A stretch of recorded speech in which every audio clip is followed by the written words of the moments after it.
This is a complete restoration of a very neglected Volkswagen. From major engine repair and diagnosis to small practical fixes, detailing and refinement. Every step from mechanical repair to cosmetic rectification until this car looks, drives and feels like it's 10 years younger. Enjoy the full journey.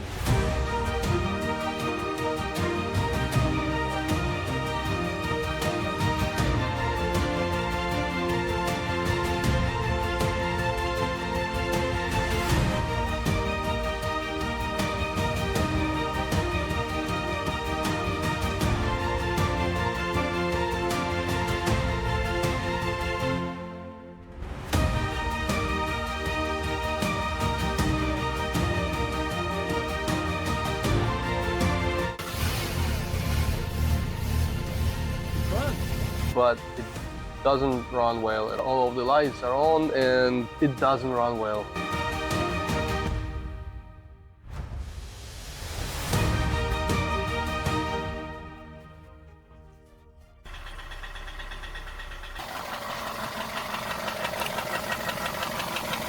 Normally, I'll start with a walk around and a list of things to rectify, but since this car sounds like it has a major engine failure, I'm diagnosing that first. If the repair costs don't make sense, it may be a deal breaker. I already know this car has many issues, like this broken window switch, but engine is the priority. Let's hear it.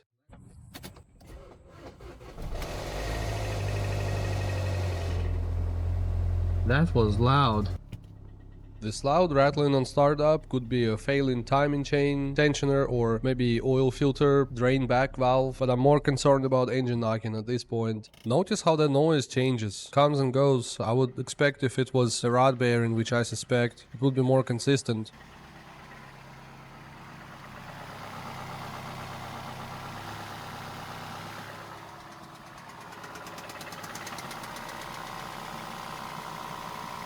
It does sound like a very pronounced rod bearing knock, but in my experience I've seen flywheels being cracked and timing chain tensioners causing this very similar knock. So this is why I'm still in the denial stage and I want to try everything before I pronounce this engine non-repairable.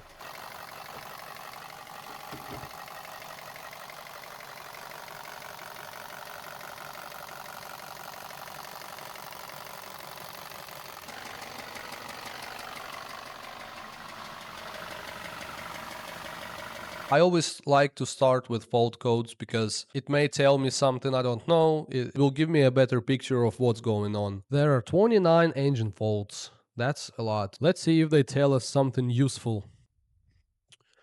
Alright, we have cylinder knock above threshold. If it was one cylinder it would be useful, but all four of them, I can't believe that. Actuator supply, that's a circuit fault, not mechanical fault.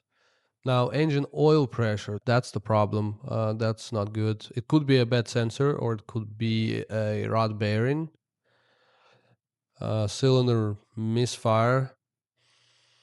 That's also useless when it's all four of them, but there's cylinder 4 active. That could be something. We should check that one first.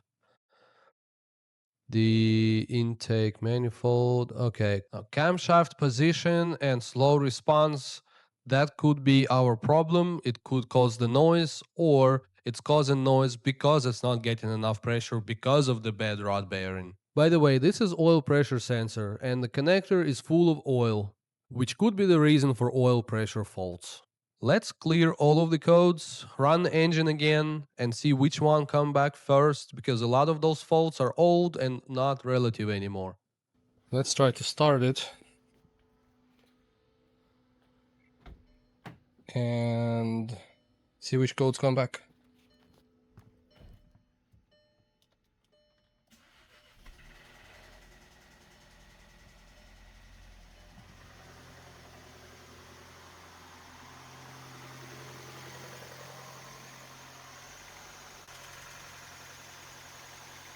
Only one fault came back, which is not related to the knock, and I will take care of it later. Because I was still in the denial stage, I decided to remove drive belt to completely isolate accessories from the engine. I've seen some crazy stuff and alternator making knocking noises, so I just wanted to be sure. This belt looked terrible, by the way, because of all of this oil dripping on it.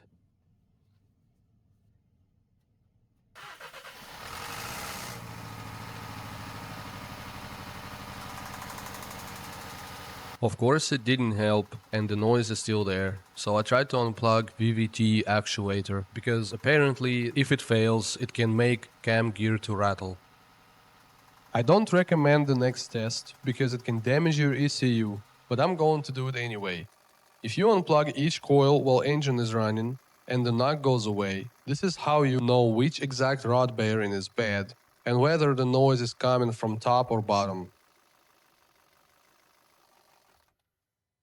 This is exactly what I was talking about. Voltage spikes like this, it's not healthy for your ECU. At this stage, I have to admit there is internal mechanical failure, and everything is pointing towards cylinder 4 rod bearing. It's time now to use a screwdriver trick to pinpoint a bad rod bearing. But first, I want to run a compression check because this will tell me the overall health of the engine and if it's worth rebuilding it in the future. Always loosen spark plugs by hand because you can break them with a drill. And you don't need fancy spark plug sockets or magnets. You can always use ignition coil boot to remove them. Now let's see what compression tester tell us. If the compression is good, it's just a bottom end problem and I may rebuild it in the future. I like to compare 3 compression cycles with a continuous compression results because 3 compression cycles results would give me a rough idea of a volumetric efficiency of each cylinder, and a continuous compression results will tell me the actual compression the cylinder can hold. In this case, all cylinders showed around 180 psi, which is really good. Now it's finally time to visually confirm a bad rod bearing without disassembling the engine. Best way to do it is to remove all spark plugs and slide a long screwdriver in the cylinder on top of the piston, then rotate engine by hand until piston goes down and press on the screwdriver. If it made a clunk noise and you see screwdriver went down, that means you found a bad rod bearing on that cylinder.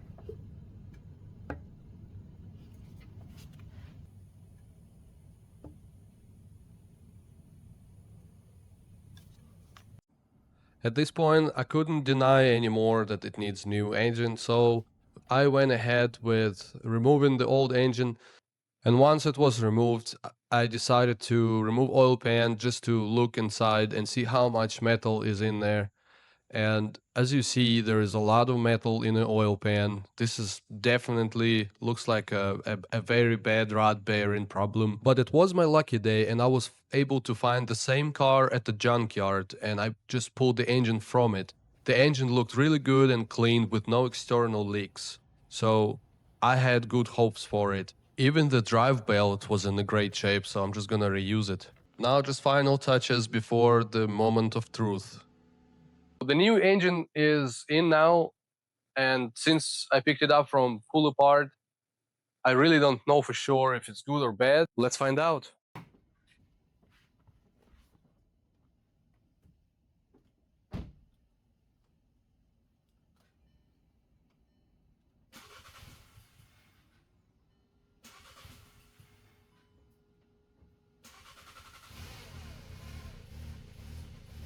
France.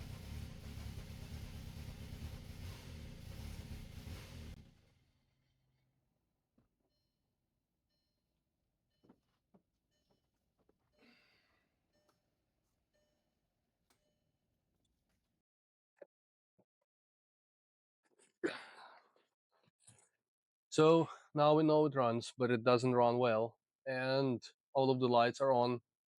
At least it's not knocking, because that would be a big disaster. Um, let's figure it out. I think I've heard some backfire, and I hope it's not timing chain. I replaced the engine because of the rod knock. I've got the engine from pull apart, and after installing it, the knock was gone, but the engine wasn't working right because there was a new problem. First, let's check fault codes. It looks like there are some throttle body and pedal position faults, but nothing timing chain related, which is good, because it was backfiring and I was worried it's a bad engine again. Let's visually check everything, maybe it's something simple. And here we go, the connection is loose and damaged. And there's something I forgot to tell. There's a little story behind this. The throttle body that came with this engine had a damage near connector area, Which later was forgotten, but most concerning, how was it even connected? so I'm going to swap it out with my old throttle body, do a proper relearn, and give it another shot. This is how it should look. I think I was too excited about this because I thought it was just an easy swap, but once I removed the old or damaged throttle body, new, old, they're both old, I found something much worse. Well, it's not as bad, but it's a damaged intake manifold. I guess with these junkyard engines, it's just part of the game. You never know what they went through. At this point, I just need to swap intakes. It sucks, but it's no big deal. In this case, it's a pretty big damage, so I was able to visually find it. But in some cases, it's harder to find or it's just a bad gasket, so I would recommend using a smoke machine to find leaks. This intake manifold is completely cracked. There's a big hole there. That's why I assume it didn't work right. So this piece was replaced. Let's try again. Hopefully this time it runs as it should.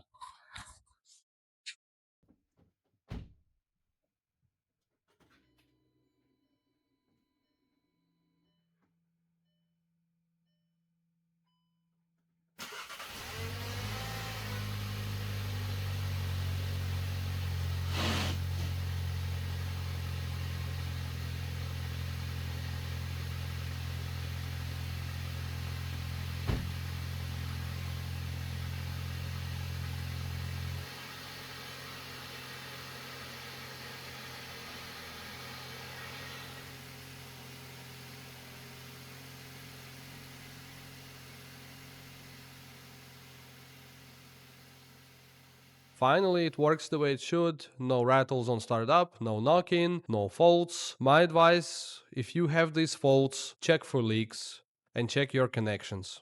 I'm happy it's finally running the way it should with no surprises. This means I can move on to the next step and start rectifying body and cosmetic problems.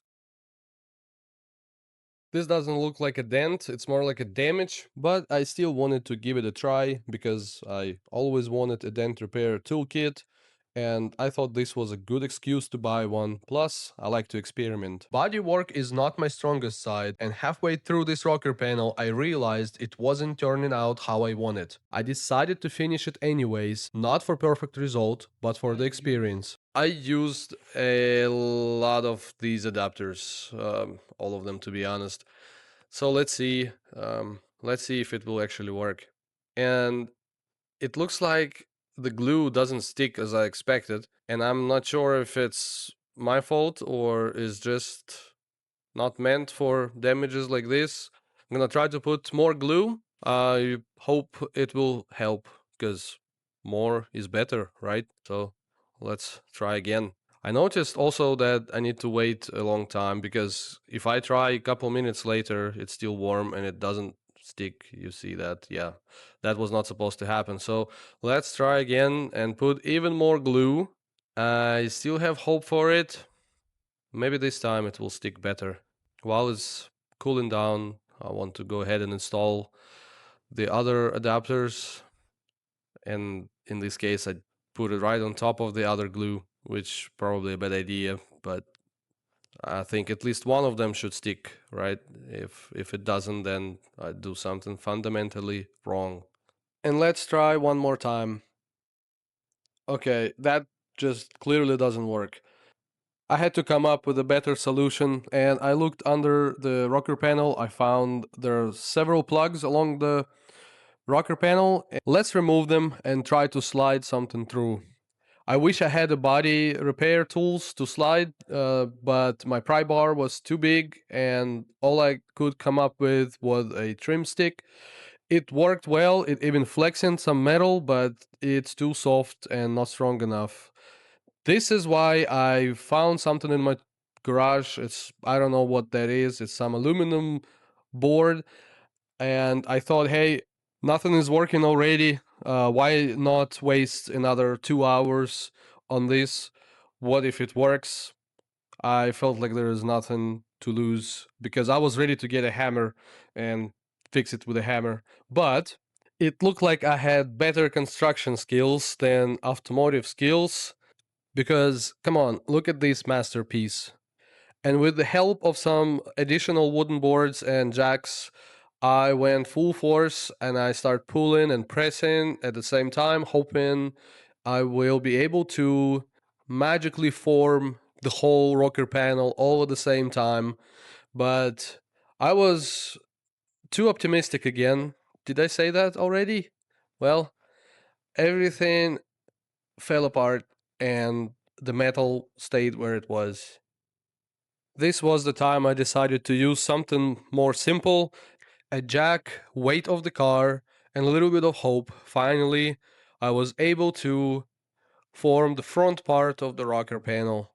I went with hammer action anyways because I wanted to beat it with something for a long time. And before I destroyed the back part of the rocker panel, I decided to give a dent tool another chance. This is when I realized the hot glue can be reused. So I heated up the metal and the glue. I hope it will work better because now it will melt right on the metal and it will be spread more evenly, potentially creating a stronger bond. It already feels stronger. This time I decided to use another tool, and instead of breaking the glue, I broke the adapter.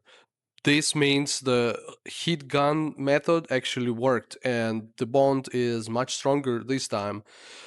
Because I broke the adapter, I had to improvise and I just drilled some holes there and ran a cable. And with some leverage and hope again, let's try this, and it didn't work. This is the aftermath, and I think it actually did something, but I tried some sketchy method of metal bolts, which I thought will work, but it didn't. So I tried with a sliding hammer, and this time it looked promising, but the metal was so stubborn. I tried with my full force and it didn't move. At least this time I don't have adherence problem thanks to heat gun method. Because it still didn't work, I decided to use a hammer again, which was not the best idea because a hammer and a screwdriver will make holes in the thin sheet metal. And since the hole was already made, I saw it as an opportunity to use my patent homemade tool. But it also didn't work. And I started looking at the wooden boards again. I mean, seriously, I should stop that. It was a good time to start cutting things. Of course, with my homemade grinding wheel adapter and a drill, which is not safe. It will fly away. Do not do it. But it did the job for me, and I was able to slide pry bar and finally start bending the metal, and it was actually moving. For a second I thought it was a win situation, but the amount of holes I made in the process and stretched metal because of the sharp edges of the pry bar, it looked pretty ugly. This is when hammer went back into action. I tried to make it look as good as possible and tried to fix some of my mistakes using hammer and some more pry bar, but at the end, this is the result. It looks like it took only 6 minutes, but it actually took me about 3 days. Initial idea was to use paintless repair tool, but it didn't work as expected, so it's not gonna be paintless. In my defense, this is my first body work ever. So it's okay if I have to use a little bit of body filler to hide what I've done from people's sight. I would also recommend using more hardener because it took about 2 days for this filler to dry. The rest was pretty basic stuff, just using filler and sanding. To match my body repair quality, I used universal silver spray paint in a can, of course. And then I had the genius idea. Why don't I just cover it with some black protective tape? I applied it to both sides, so it looks intentional, like it came from the factory. And honestly, it turned out way better than I expected. So, is this a perfect repair? No. Is it a realistic repair when you are working with what you have and don't want to spend days and weeks using professional equipment? Absolutely. If you like seeing real world fixes, the wins and the fails, stick around. This is what rectification looks like in the real world. Enough with the bodywork. Let's get into the window tint. Because it looks bad. Someone already tried to remove it. They didn't do it the right way. Let me explain why this is bad and what to do next. Many years ago, when I was removing window tint on my own car and I didn't know what I was doing, I just grabbed the edge and I pulled, and the whole thing came off in one piece. I was super happy that it was easy. It left a hazy layer on the glass. I thought it was just glue residue, and I will be able to remove it with some generic adhesive remover, but it wasn't the case. And when I found out, it was too late. Of course, it happened on the back glass, not any other window. When I realized what happened, it was too late. What I had to do at the end, after going to a few tint shops, asking them to fix my mistake, I ended up scraping everything with a razor blade. As a result, what happened, I scraped these defroster lines that are there to defrost or defog your back window. Now the only way to fix it is to replace the whole window. By the way, this car is just an example.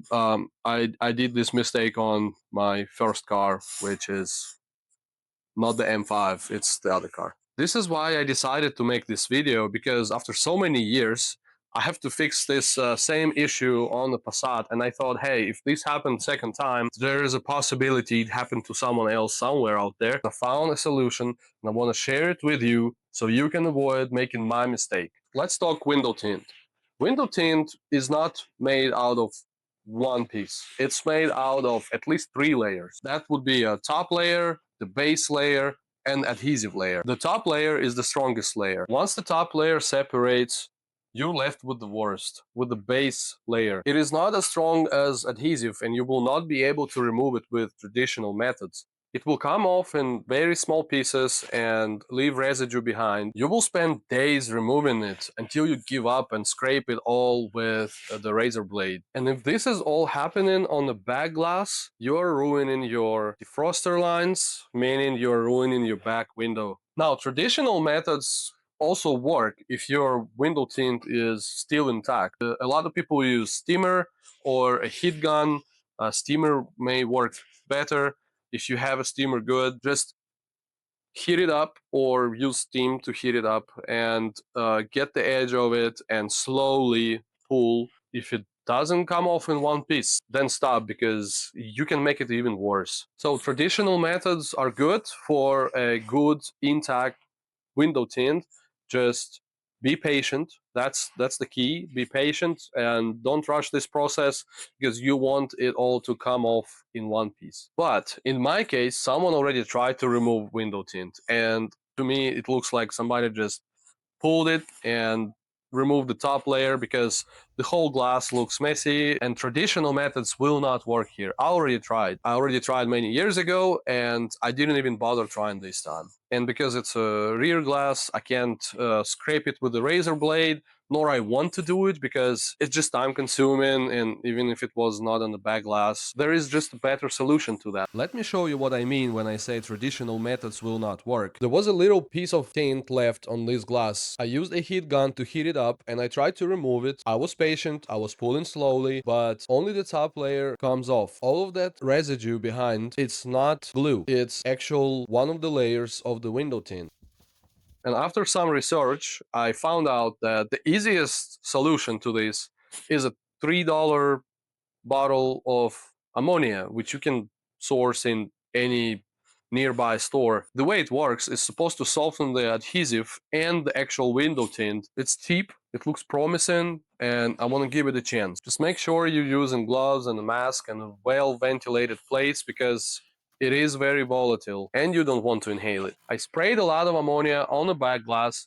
I covered it with a trash bag to reduce evaporation, and I left it sitting like this for 2-3 hours, periodically heating it up. I don't think heating up is necessary, especially if it's hot outside, but in my case it was a cold day and I decided to heat it up. I believe it helped. Although in some places it was evaporating too fast and I had to respray it a few times to keep the whole glass covered and wet in ammonia. After about 3 hours, I removed the trash bag and I wiped everything off. I was surprised how well it worked because a lot of it came off without even scraping, and the remaining tint peeled off in big pieces easily by starting with the razor blade at the edge and then just peeling in big pieces. This is what you want to see. No scraping, no damage to the defroster, minimal effort. This is the only way to remove that base layer without damage and without hassle. Even if the window tint is still intact and you just want to remove it, I think that using ammonia is easier than using traditional methods like steamers or heat guns. In my case, I didn't even cover any interior pieces and nothing was damaged with ammonia, but I would suggest if you use ammonia, try to cover interior pieces because I'm not sure how it would react with different materials. If you remember one thing, don't rush window tint removal. If the top layer separates, stop and reassess. Now the engine is quiet and other major problems are taken care of, let's move on to suspension, brakes, and surprise ABS warning lights. Let's look at the suspension first. Just watch how that wheel moves back and forth. This shouldn't happen. This alone can create a feeling that the whole front end is about to fall apart. I found out about this when I went for a test drive. After fixing the engine knock, I immediately noticed how clunky and loose the front end felt, especially going over speed bumps or braking at lower speeds. This reminded me of BMWs, where worn tension arm bushings cause this exact behavior. Even though this Volkswagen uses a different suspension design, the problem ended up being very similar. If you experience these symptoms, the easiest way to diagnose is to let someone else drive at low speed and tap the brakes while you look from the side and watch that wheel. If it moves back and forth like it did in my case, then you know you're dealing with failing tension arm. This method works even if the bushing is just getting weak or starting to break. On this car, the bushing was completely broken.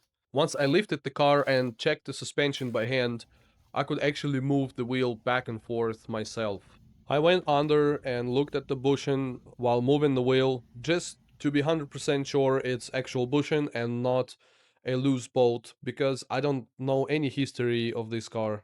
At this point, there was no question. The tension arm had to be replaced, and because on this car it's part of the lower control arm, the whole control arm had to be replaced, which is normally pretty expensive, but I guess because it's a Volkswagen, it was easy and very cheap to replace. This relatively small fix will not only add value to the car, but it will also significantly improve the overall driving experience. Now you know what to do if you have similar symptoms and order parts without even looking under the car. Let's move to the next issue.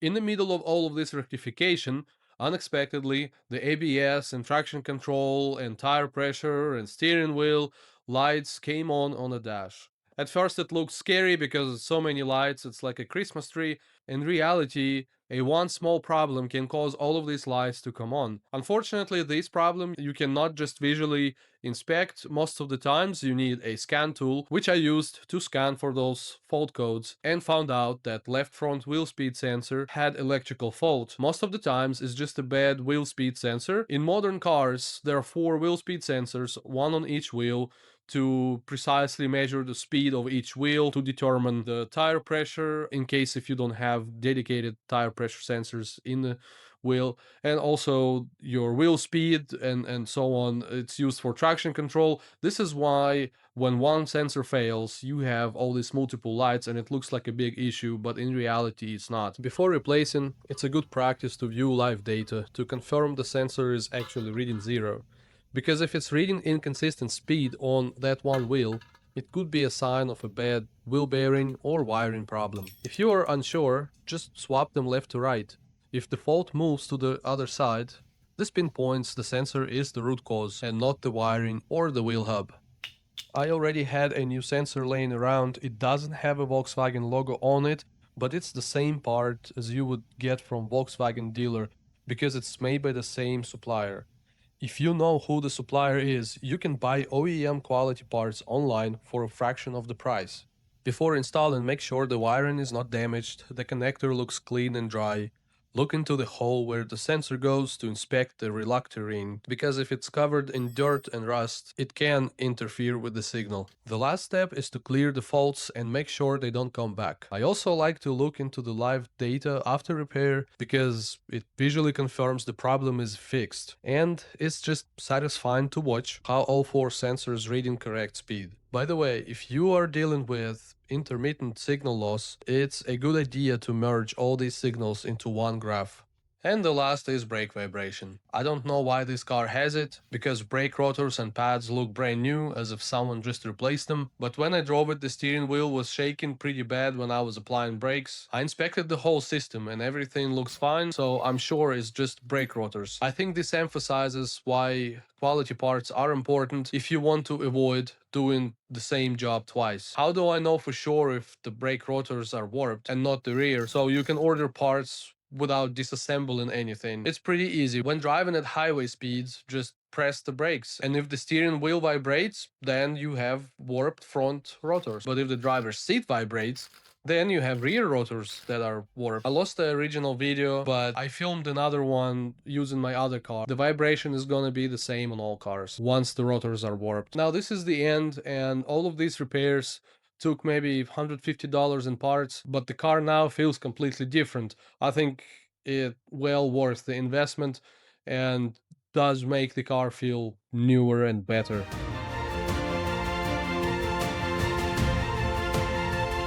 Last but not least is my favorite, all of the small rectifications that will really refresh the looks and the feels of the car. Small details like worn out buttons, panel gaps, or missing trim pieces can be an indicator that the car was neglected. Pay attention to all these small things. It can be useful when you're buying a used car, because dealers can clean the cars and make them look nice, but small details can tell you that the car was neglected and you may want to stay away from it.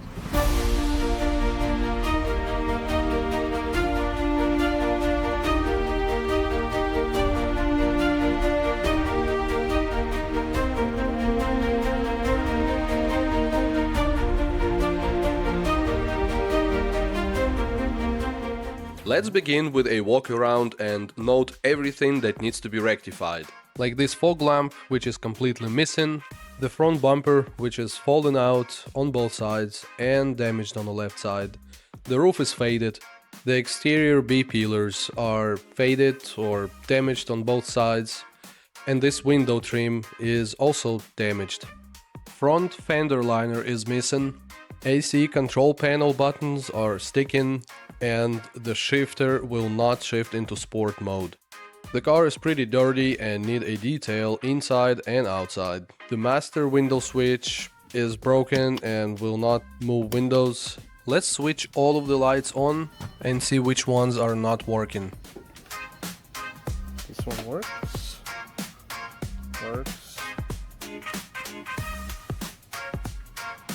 Not working. Not working.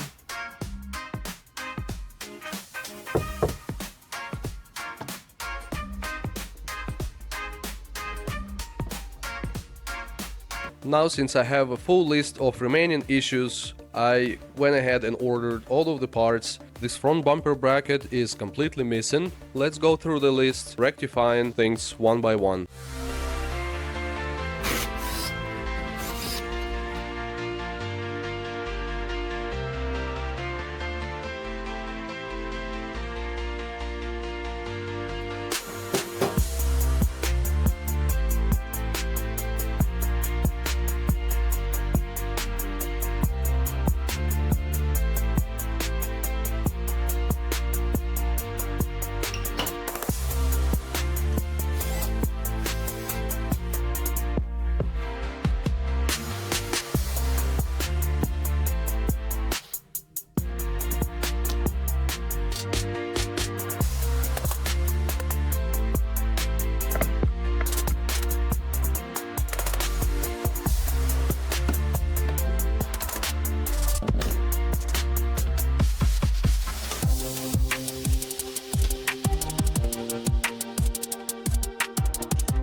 Side marker light didn't work because the bulb just fell into the headlamp, and when I got it out, I just reinstalled it and it worked.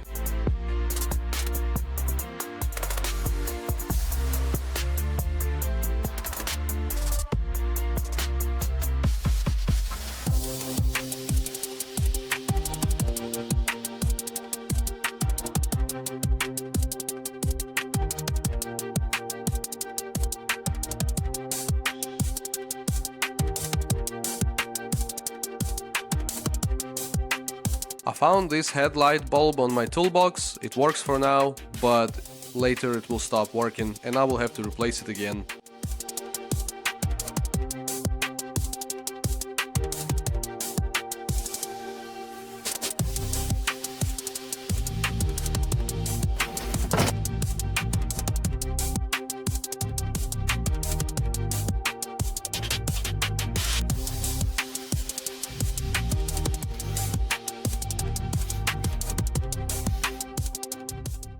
Now the front end is finished, but that low beam headlight bulb is not working again, but no worries, I replace it later.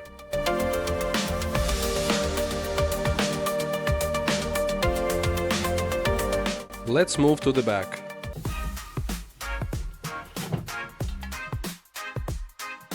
Somehow I managed to cut my thumb, so be careful.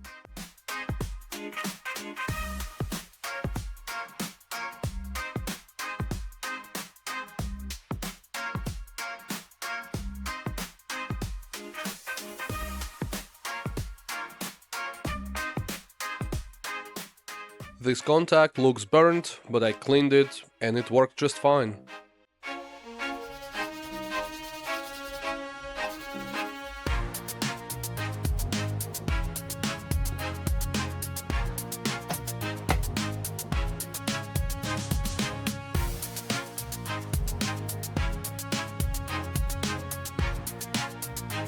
The B-peelers look pretty ugly and I could have just replaced them with the new ones, but it was much easier and cheaper to just install these stickers. The result was great, just make sure you clean the surface with some alcohol, this way they will not fly away on the highway.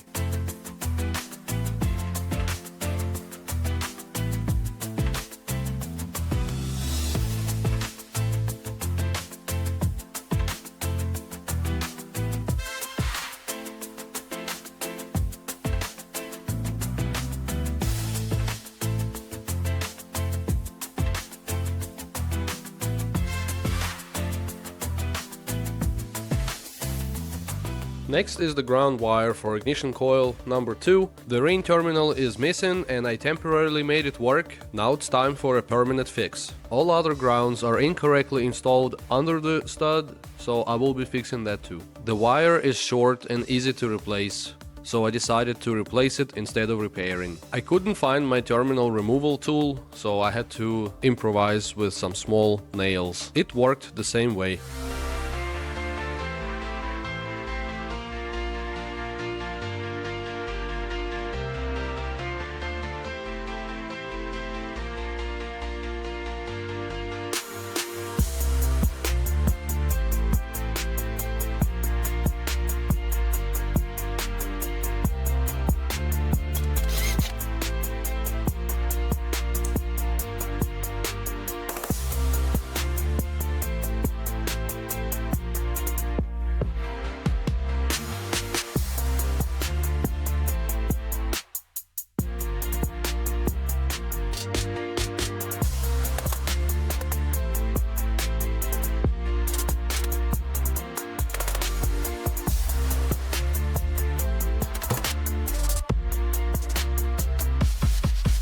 Now the shift cable. Because shifter felt loose and I couldn't shift to sport mode, I found the shift cable bushing was modified by someone before and the bolt head was rubbing on the transmission, preventing it from shifting into sport mode. I replaced it with good parts and it fixed the issue.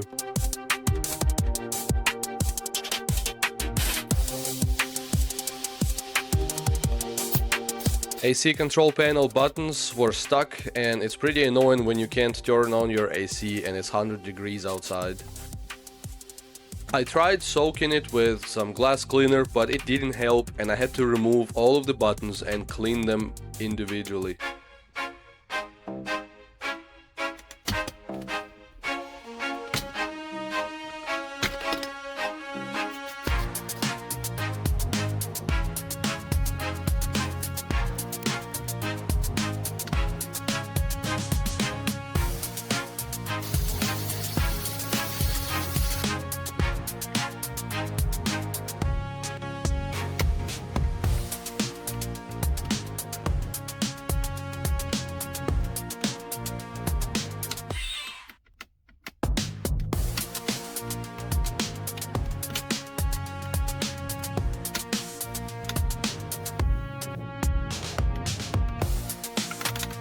Master window switch has to be replaced because plastic buttons are physically broken.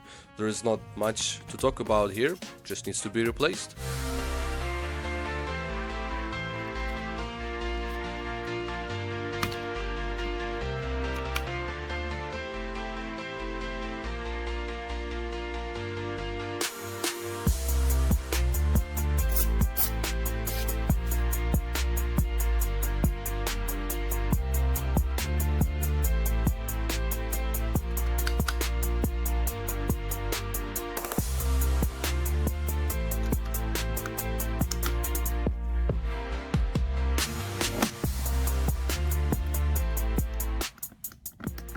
It's time to get her clean. There are only a few items left to complete. Notice that headlamp, it works now. I disconnected the battery just in case and used a dish soap because it should act as a degreaser and it actually worked pretty well. And I ran out of purple power, which I normally use for engine cleaning.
Trunk floorboard was missing and instead there was this wooden board.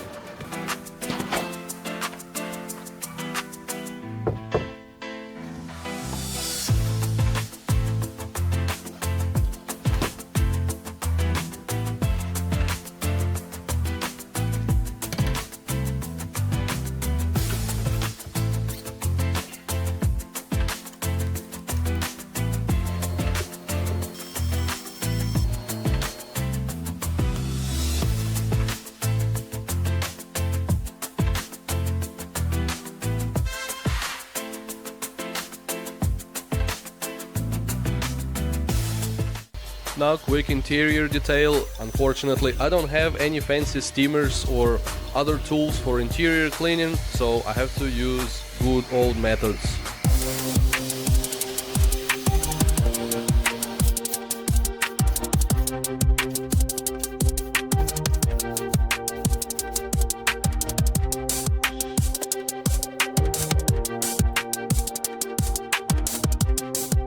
And last is polishing.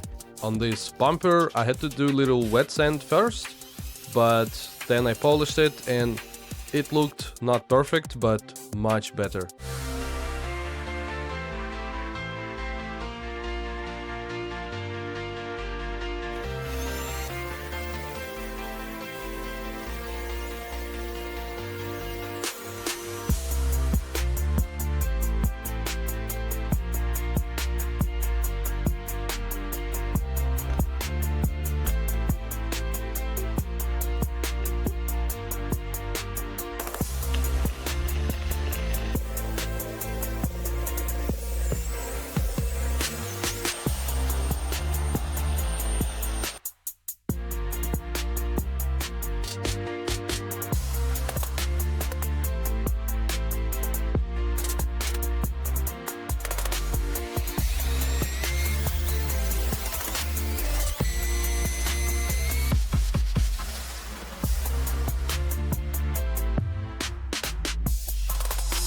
I hope you enjoyed watching this video and will be able to apply some of this knowledge in the future. In my next bonus episode, I want to take apart the engine that was knocking to show you how the knock looks from inside. Thanks for watching.